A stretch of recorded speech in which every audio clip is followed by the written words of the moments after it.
The sky bled red over the cabin, a jagged wound of light splitting the night. It wasn't a sunset.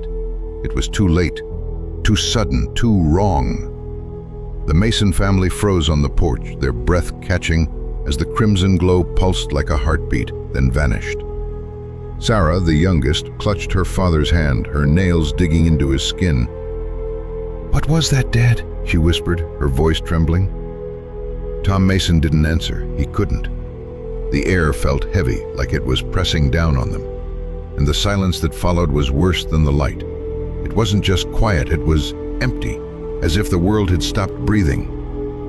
Inside the cabin, the fire crackled too loudly, spitting embers onto the hearth. Ellen, Tom's wife, locked the door, her hand shaking as she fumbled with the bolt. "It was just heat lightning," she said, her voice thin, unconvincing. Their son, Jake, slouched in the corner, earbuds dangling, but his eyes were wide, fixed on the window.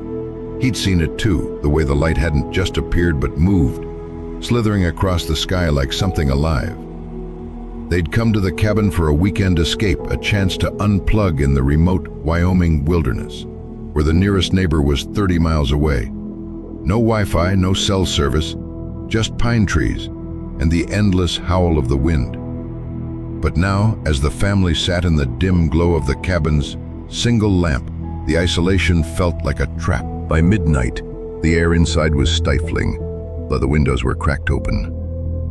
Sarah kept glancing at the ceiling, swearing she heard footsteps above, soft and deliberate, like someone pacing in the attic. "There's nothing up there," Tom snapped, but his voice cracked, betraying him. He'd heard it too. Ellen busied herself making tea, her hands trembling as she poured water that wouldn't boil, no matter how long it sat on the stove. The kettle just hissed, a low, guttural sound that made the hair on Jake's neck stand up. Then the lights flickered, not the cabin's lamp, but the stars outside. Through the window, they saw it. The constellations were wrong. Orion's belt was twisted, the stars forming a spiral that seemed to pulse, just like the red light from earlier. Jake stumbled back, knocking over a chair. "That's not possible," he whispered. Sarah started to cry, her small body shaking as she clung to her mother. Ellen's face was pale, her lips moving silently, as if praying, or trying to convince herself this was still a world she understood. Tom grabbed the flashlight and stormed outside, his boots crunching on the gravel. "Stay here," he barked, but his voice was swallowed by the night. The beam of his flashlight cut through the darkness, revealing nothing but trees, until it landed on the ground. There in the dirt were footprints. Not his, not human. They were too long, too narrow, with claw-like impressions that curled inward, as if whatever made them didn't walk but slithered. The prints led to the cabin's foundation, then stopped, as if whatever made them had gone through the wall.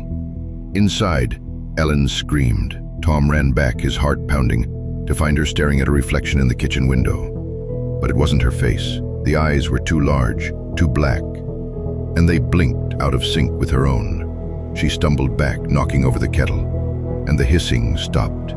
The room went silent, but the air grew heavier, like something was pressing against their skin, trying to get in. By dawn, the family hadn't slept. They sat in a tight circle in the living room, the furniture pushed against the walls as if that could protect them. Sarah's breathing was shallow, her eyes darting to the corners of the room, where shadows seemed to writhe when no one looked directly at them. Jake's earbuds were gone. He hadn't spoken in hours, just stared at his hands, which trembled uncontrollably. Ellen kept rubbing her arms, muttering about a tingling sensation, like static crawling under her skin. Tom tried to hold it together, but his grip on the hunting rifle was too tight, his knuckles white. The changes started subtly. Sarah's eyes, once blue, now had flecks of silver that caught the light unnaturally. Jake's voice, when he finally spoke, was lower, with an echo that made Ellen flinch. "I don't feel right," he said, and the words seemed to come from somewhere deeper than his throat. Ellen's skin was clammy, almost translucent in places, and when she touched Tom, he recoiled. Her fingers felt too cold, too wrong. "It's in us," Sarah whispered, her voice barely audible. "I can feel it moving." She clawed at her arm, drawing blood, and Tom grabbed her wrists, horrified to see the scratches heal almost instantly, the skin knitting together with a faint shimmer, like scales. The radio, silent all night, crackled to life. Static filled the room, but beneath it was a voice, not human, not words, but a low, rhythmic hum that made their teeth ache. The windows rattled, and the air grew thick with a smell like ozone and rot. Tom aimed the rifle at the door, but his hands shook so badly he could barely hold it. "We need to leave," he said, but even as he spoke, he knew it was too late. The car keys were gone. The tires were slashed. The rubber melted into the gravel as if burned by acid. By noon, the cabin was a prison. The family barricaded themselves in the living room, but the walls seemed to pulse, the wood groaning as if alive. Sarah stopped speaking, her eyes now fully silver, unblinking.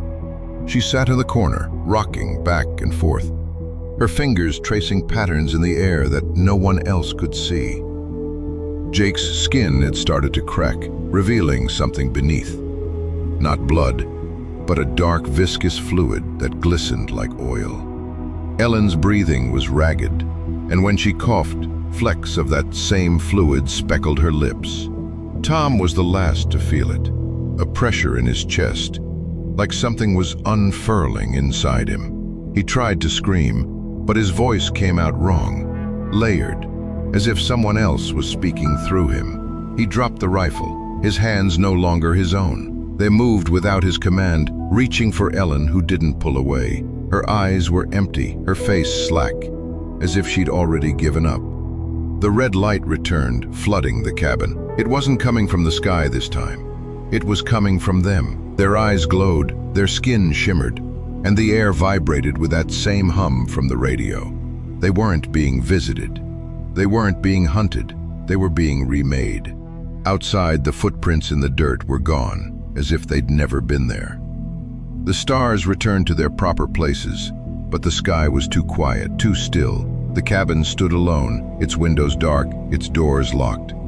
No one came to check on the Mason family. No one ever would. But if you stood close enough to the cabin, late at night, you might hear it, a low, rhythmic hum, like a heartbeat, coming from inside. Not from the walls, not from the floor, but from something deeper, something that wasn't human anymore.